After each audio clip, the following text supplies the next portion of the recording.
The calendar notification appeared on my screen at 10:23 a.m. on a Wednesday morning in late October. Subject line: Career Development Conversation. Location: Executive Conference Room Private. Attendees: Sienna Whitfield, CO. Scarlett Pierce, Human Resources Director. Me. I stared at that notification for approximately 45 seconds before the meaning settled into my bones like cold water. In my 13 years working at Catalyst Enterprises, a mid-sized pharmaceutical distribution company, I'd watched this exact sequence play out 7 times. The vague meeting title. The closed-door location. The HR presence. It was the corporate equivalent of reading your own obituary before it's published. My name is Sadie Barrett. I'm 41 years old, and for over a decade I've been the person nobody thinks about until everything falls apart. My official title is Senior Regulatory Compliance Officer, which is the kind of job that makes people's attention wander at networking events.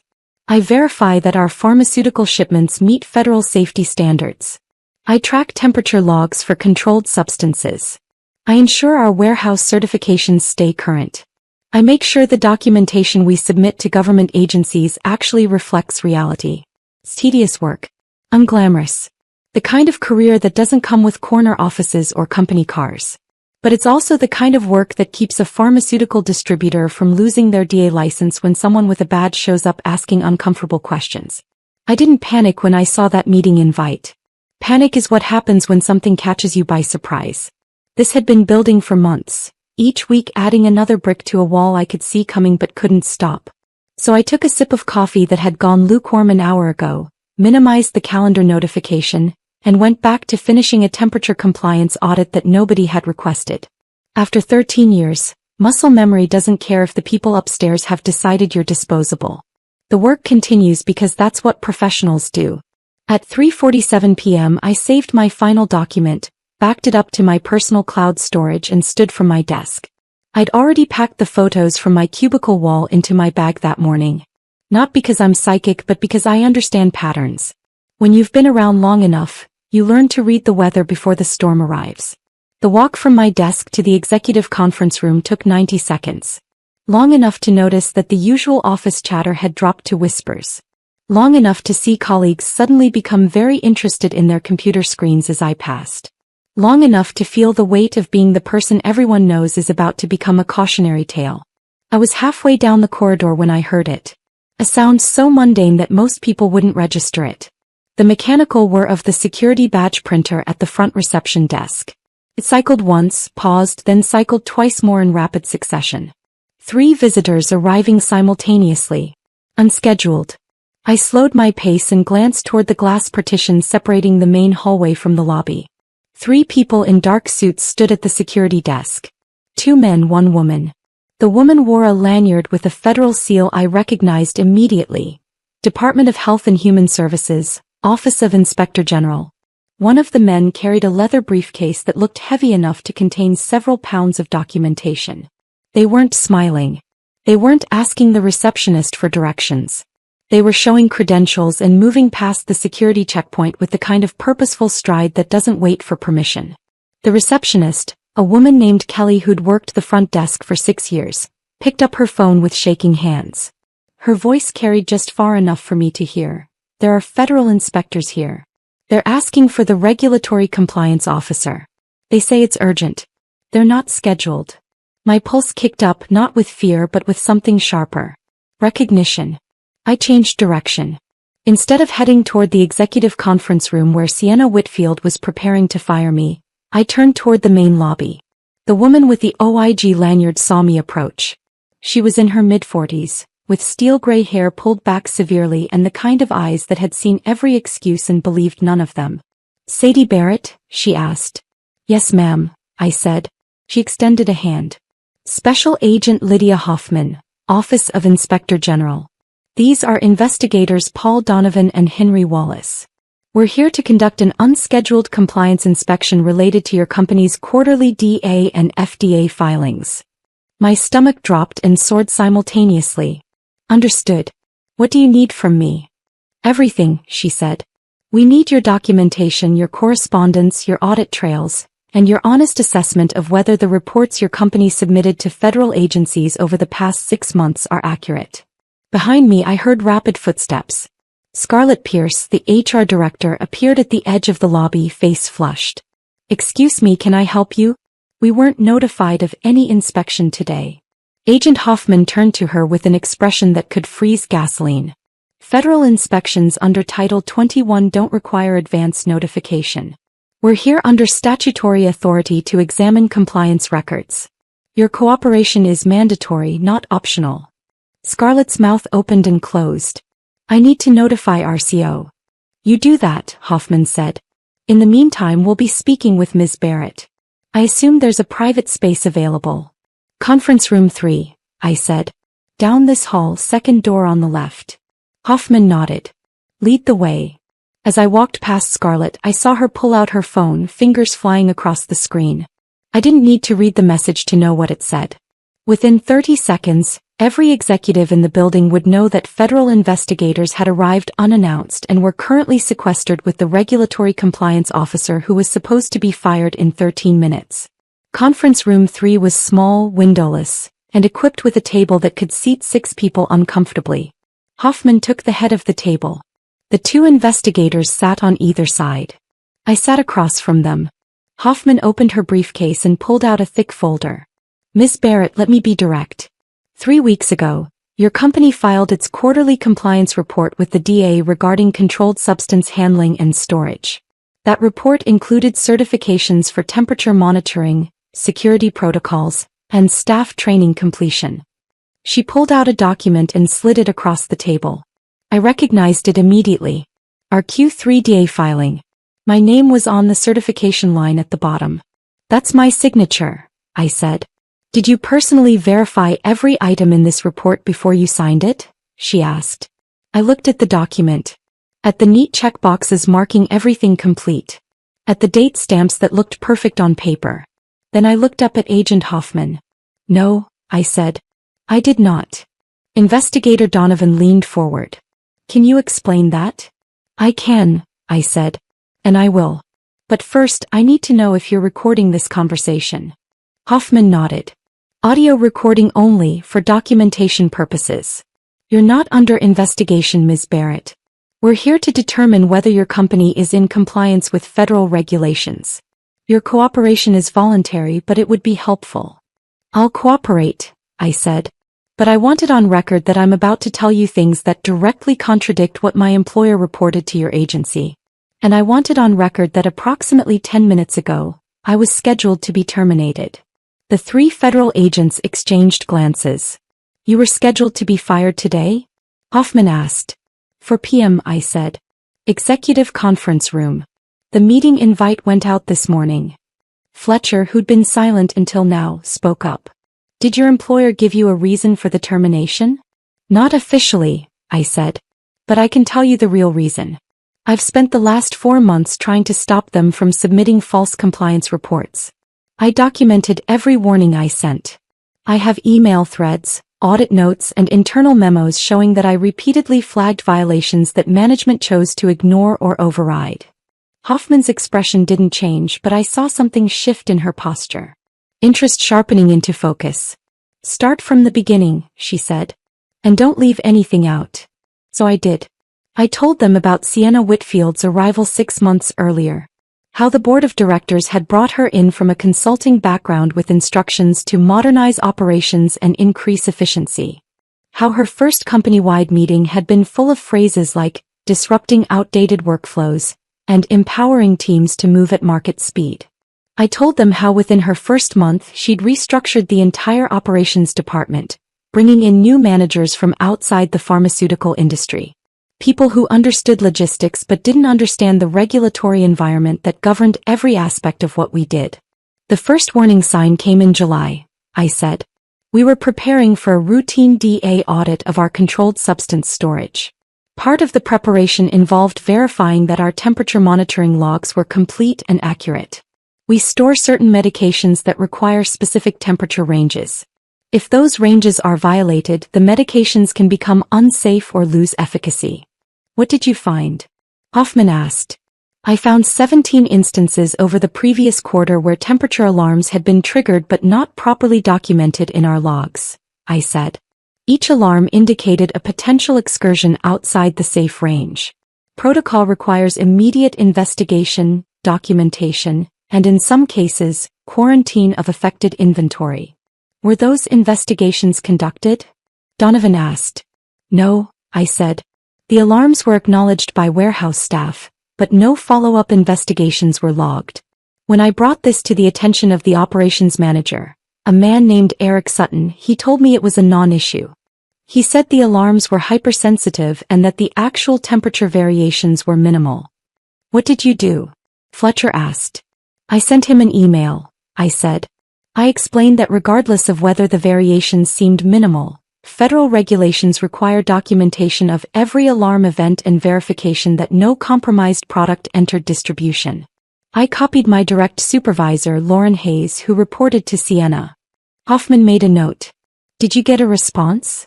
I did, I said. Eric replied that the warehouse team would be more diligent about documentation going forward. Lauren replied with, thanks for flagging this, let's keep momentum moving. Momentum moving, Hoffman repeated, voice flat. That became the standard response to everything I flagged, I said. Keep momentum moving. Don't slow down the process. Trust the team's judgment. I told them about the training certification issue in August. How our quarterly DA report required verification that all warehouse personnel handling controlled substances had completed mandatory training modules. How I'd pulled the completion records and found that 12 employees had incomplete training due to a software glitch that had locked them out of the final assessment. I couldn't certify that training was complete when I knew it wasn't, I said. So I sent an email to Lauren explaining the situation and requesting a deadline extension while we got everyone through the final modules. What was her response? Hoffman asked. I pulled out my phone, opened my personal email archive and found the message. I read it aloud. Sadie, appreciate the thoroughness, but we're under pressure to maintain our compliance metrics. Please go ahead and mark training as complete. We'll cycle the affected employees through a refresher course next quarter. This is a timing issue, not a substantive gap. Did you mark it complete? Fletcher asked. No, I said. I replied that marking incomplete training as complete would constitute falsification of federal records. I said I couldn't sign off on it. How did that go over? Donovan asked drily. Lauren called me into her office the next day, I said. She told me I was developing a reputation for being inflexible. She said Sienna was trying to build a high-performance culture and that I needed to be more of a team player. She said the word, technically, a lot. As in, technically you're correct, but we need to be pragmatic here. Hoffman's jaw tightened. What happened with the training certification? I refused to sign it, I said. So Lauren signed it herself. She has signatory authority as the compliance supervisor. The report went to the DA with her signature instead of mine. But your name is on the Q3 report we're looking at now, Hoffman said, tapping the document on the table. Because by Q3 they'd figured out a workaround, I said. Instead of asking me to certify things I knew were false, they started changing the information before it reached me. I'd get a compliance packet that looked complete on paper. All the boxes checked, all the dates filled in. I'd sign off on what I was shown. Then later I'd discover that the underlying documentation didn't support what had been certified. Give me an example, Hoffman said. I took a breath. The security audit that's referenced in the Q3 DA filing. The report states that a comprehensive physical security audit of our controlled substance storage was completed on August 19th. It lists my name as the reviewing officer. Was the audit completed? Fletcher asked. No, I said. A partial walkthrough was conducted, but the full audit never happened. The security manager, Christine Lopez, told me directly that she'd been instructed to submit a preliminary checklist as if it were a completed audit because the deadline was approaching and leadership didn't want to report an incomplete status. Did you report this? Hoffman asked. I sent an email to Lauren, I said. I said I couldn't certify a security audit that hadn't been completed. I requested that we either extend the deadline or report the audit as in progress. And Lauren told me the audit was substantially complete, and that I was being pedantic, I said. She said that in a growing company, we needed to trust our team leads to make judgment calls. She said if I couldn't be flexible, maybe I needed to consider whether this was the right environment for me. The room went quiet for a moment. Ms. Barrett, Hoffman said carefully, are you telling me that your employer submitted federal compliance reports containing information you knew to be false, forged your certification on some of those reports, and threatened your employment when you objected? Yes, I said. That's exactly what I'm telling you. Donovan leaned back in his chair. Can you prove it? I pulled my laptop out of my bag. Every email I sent is archived. Every warning I documented is saved. Every response I received is backed up. I have audit notes showing discrepancies between what was reported and what actually occurred. I have timestamps, names, and specific incidents going back 4 months. I opened my laptop and turned it toward them. I can show you all of it. Hoffman looked at the screen, then at me. Why did you keep such detailed records? Because I knew this day was coming, I said. Maybe not federal investigators showing up. But I knew eventually someone would ask questions, and when they did, I wanted to be able to prove I'd done my job even if nobody else had done theirs. Smart, Fletcher said quietly. Hoffman pulled the laptop toward her. I'm going to need copies of everything. Can you provide that? I can send you a complete archive, I said. Everything is already organized by date and incident type. Do it now, Hoffman said. Use my email. I spent the next 20 minutes walking them through my documentation. The temperature alarm incidents. The training falsifications. The security audit that was never completed. The batch recall that should have been reported to the FDA but wasn't because it would have triggered an investigation. With each item, I showed them the email where I'd raised the concern, the response I'd received, and the documentation proving my version of events was accurate. By the time I finished, all 3 investigators looked grim.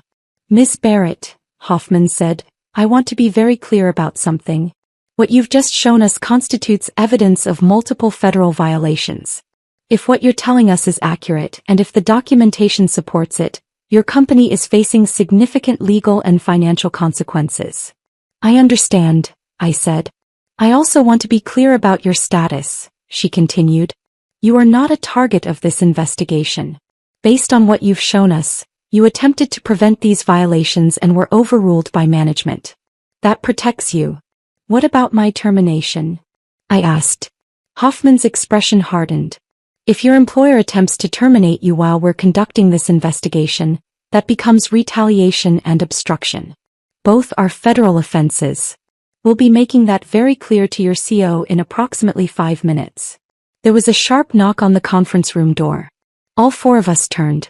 Through the small window I saw Sienna Whitfield standing in the hallway, arms crossed, jaw set. Hoffman stood and opened the door. Can I help you? I'm Sienna Whitfield, CEO of Catalyst Enterprises, Sienna said. Her voice had that carefully controlled quality people use when they're furious but trying to sound professional.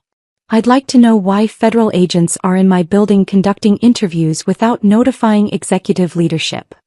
We don't require permission to conduct compliance investigations, Hoffman said.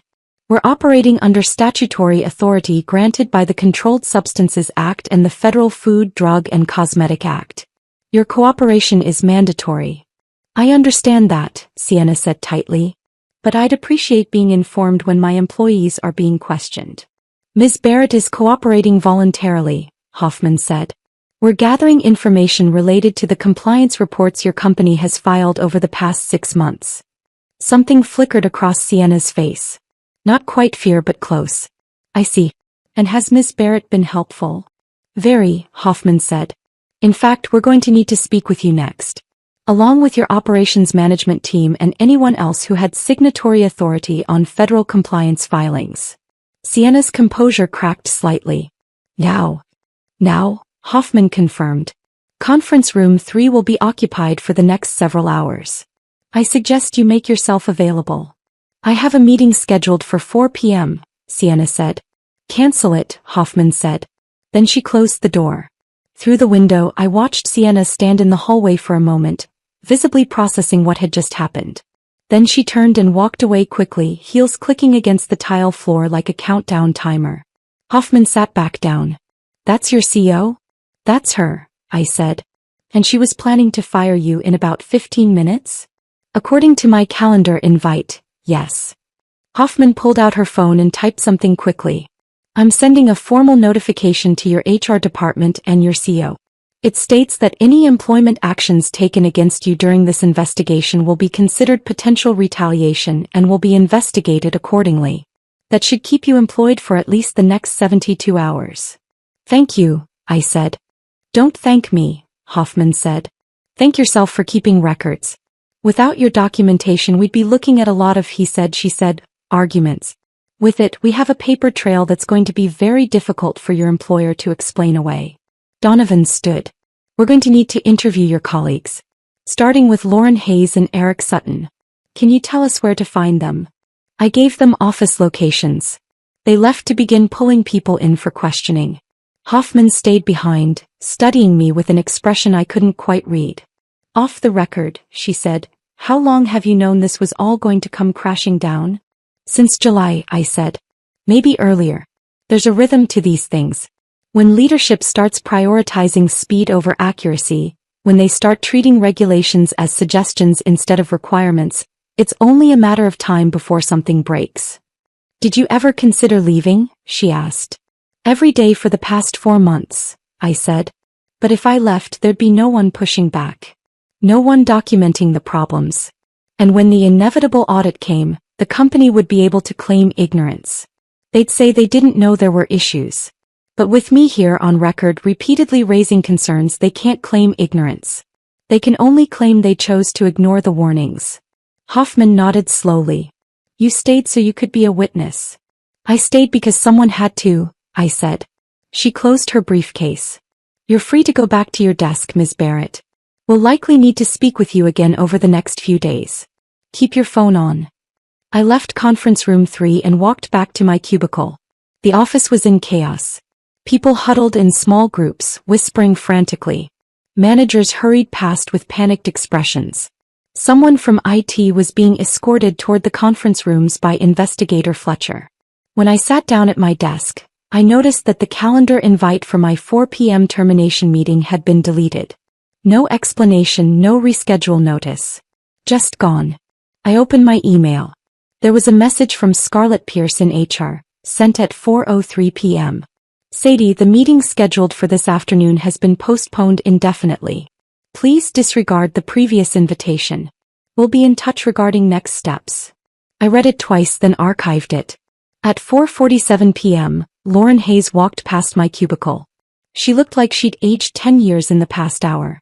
Her eyes were red. Her hands were shaking. She didn't look at me. At 5:15 p.m., Eric Sutton was escorted out of the building by building security, carrying a cardboard box. I later learned he'd been placed on immediate administrative leave. At 6:30 p.m., most of the office had cleared out.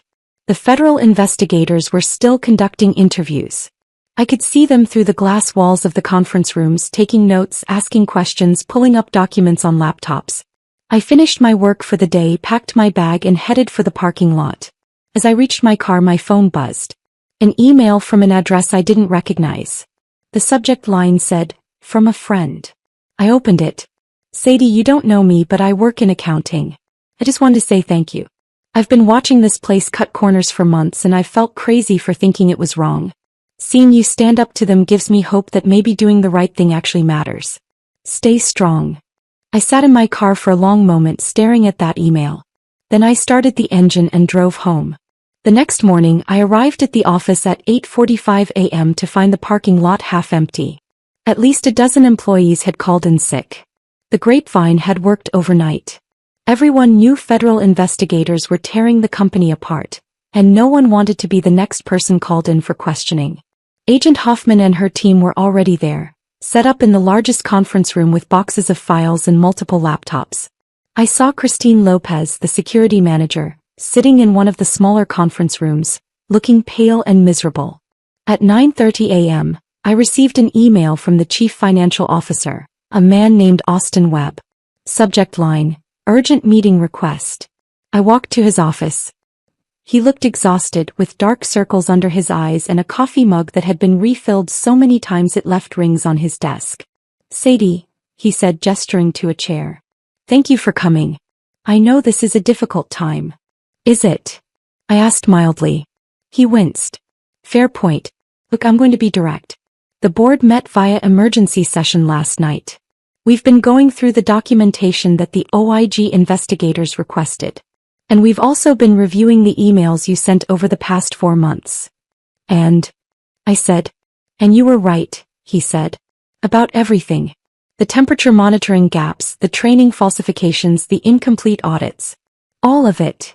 I know, I said. He rubbed his face. Sienna is being terminated effective immediately. Lauren is being placed on administrative leave pending further investigation. Eric Sutton has already been let go. We're bringing in an outside compliance consulting firm to conduct a full internal audit of every filing we've submitted in the past 2 years. That's a start, I said. The board wants you to lead the remediation effort, he said. Full authority over all compliance operations. Direct reporting line to me and the board. Significant salary increase. Legal protections against retaliation. I studied him. Why? Because you're the only person in this building who actually understands what compliance means, he said. And because the OIG investigators made it very clear that if we don't fix this immediately and completely, we're going to lose our DA license. Without that license, we can't distribute controlled substances. Without that revenue stream, this company folds within 6 months. So you need me, I said. Desperately, he admitted. I'm not going to pretend this is about doing the right thing, Sadie. This is about survival. But that doesn't mean I don't recognize that you were trying to protect this company while everyone else was tearing it apart. I leaned back in my chair. I'll need a few things. Name them, he said. First, I want hiring authority. If I'm rebuilding the compliance department, I'm hiring people who understand that regulations aren't obstacles to work around. Second, I want veto power over any operational decision that impacts regulatory compliance. If I say something can't be done, it doesn't get done regardless of what operations or finance wants. Third, I want quarterly reviews with the board where I present compliance status directly, without any filtering from executive management. Austin pulled out a notepad and started writing. Done, done, and done. What else? I want a formal apology, I said. From you, from the board, and in writing. Not because I need it emotionally, but because I want it on record that this company acknowledges it ignored multiple warnings and retaliated against the person who tried to prevent a federal violation. He stopped writing and looked up at me. You'll have it by end of business today. Then I'll take the position, I said. He exhaled, looking relieved. Thank you. Don't thank me yet, I said. You have no idea how much work this is going to take. I left his office and went back to my desk. Over the next 2 hours, I drafted a preliminary audit plan, a list of immediate corrective actions, and a proposal for restructuring the entire compliance department. At noon, Agent Hoffman found me. Do you have a minute? We stepped into an empty conference room. I wanted to give you an update, she said. We've completed initial interviews with your management team. Based on what we've found, we're escalating this to a full criminal investigation. The Department of Justice will be involved. My stomach dropped. Criminal. Knowingly submitting false information to federal agencies is a crime, she said. So is retaliating against an employee who reports violations. We have email evidence showing that multiple executives were aware of the inaccuracies and chose to proceed anyway. What happens now? I asked. Now we finish our documentation, compile our report, and refer the case to DOJ, she said. That process will take several weeks. In the meantime, your company will be under increased scrutiny. Random audits, quarterly reporting requirements, the works. And me. You're protected, she said. Both by federal whistleblower statutes and by the fact that you're a cooperating witness. If anyone tries to retaliate against you now, they're adding charges to an already serious case. She handed me a business card. My direct number is on there. If anything happens, anything at all that feels like retaliation or intimidation, you call me immediately. Understood, I said. He studied me for a moment. Can I ask you something personal? Go ahead, I said. Why didn't you go to the authorities sooner? She asked. You had documentation of violations for months. Why wait? Because I hoped they'd listen, I said. I hoped that if I kept pushing, kept documenting, kept raising the alarm, someone in leadership would wake up and realize what was at stake. I didn't want to be the person who brought federal investigators down on my own employer. I wanted to be the person who prevented the need for federal investigators. But they didn't listen, Hoffman said. No, I said. They didn't. She nodded. For what it's worth, you did everything right. You tried to fix it internally. You documented every step. You gave them every opportunity to correct course. They chose not to. What happens next is on them, not you. She left. I sat alone in the conference room for several minutes, processing everything. Then I went back to work. Over the next 3 weeks, Catalyst Enterprises transformed into something unrecognizable. The federal investigation expanded. More agencies got involved. The DEA, the FDA, the Department of Justice. Investigators became a permanent fixture in the building. Entire departments were placed under review. Sienna Whitfield was gone by the end of week 1. Lauren Hayes resigned rather than face termination. Eric Sutton hired a lawyer and refused to speak to anyone without legal representation present. The board brought in an interim CO, a woman named Carolyn Winters who'd spent 30 years in pharmaceutical compliance and had 0 patience for corner cutting. Her first act was to halt all shipments for 72 hours while we conducted a comprehensive audit of our inventory and documentation. I don't care if it costs us contracts, she told the operations team during her first meeting. I care about not going to prison. I was promoted to Vice President of Regulatory Affairs and given an office with actual walls instead of cubicle partitions. My new team consisted of 6 people I personally recruited from other pharmaceutical companies, all of them with strong compliance backgrounds and 0 interest in playing fast and loose with federal regulations. We spent weeks rebuilding systems that had been broken or bypassed. We implemented new training protocols, new audit procedures, new documentation requirements. We brought in external consultants to verify our work.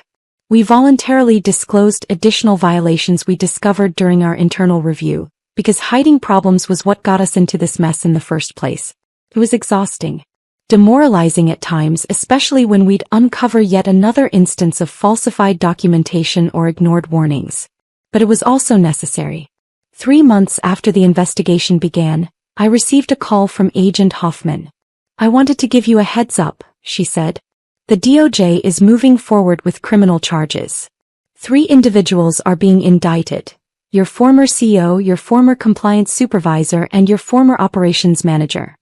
My breath caught. Indicted for what? Conspiracy to defraud the United States, making false statements to federal agencies and obstruction of justice, she said. If convicted, they're each looking at significant prison time and financial penalties. And the company? I asked. The company is facing civil penalties, she said. Fines totaling approximately $2,300,000. Plus enhanced monitoring requirements for the next 5 years. But because you've been cooperative and because you've implemented substantial corrective measures, the government isn't pursuing criminal charges against the company itself. That's something, I said. It's more than something, Hoffman said.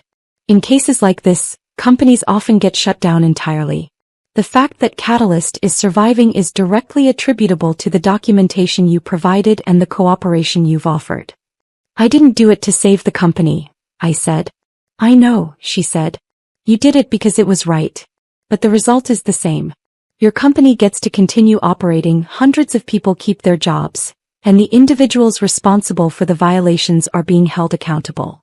She paused. I also wanted to tell you that your case is being used as a training example in our office. What to do when you see violations, how to document them properly, why speaking up matters even when it's difficult. I appreciate that, I said. One more thing, she added. If you ever get tired of private sector work, give me a call. The OIG is always looking for people who understand compliance and aren't afraid to enforce it. I thanked her and ended the call. That evening, I sat in my new office after everyone else had gone home, looking at the stack of corrective action reports on my desk. We'd made progress, significant progress, but there was still so much work to do. My phone buzzed. A text from an unknown number. This is Lauren Hayes.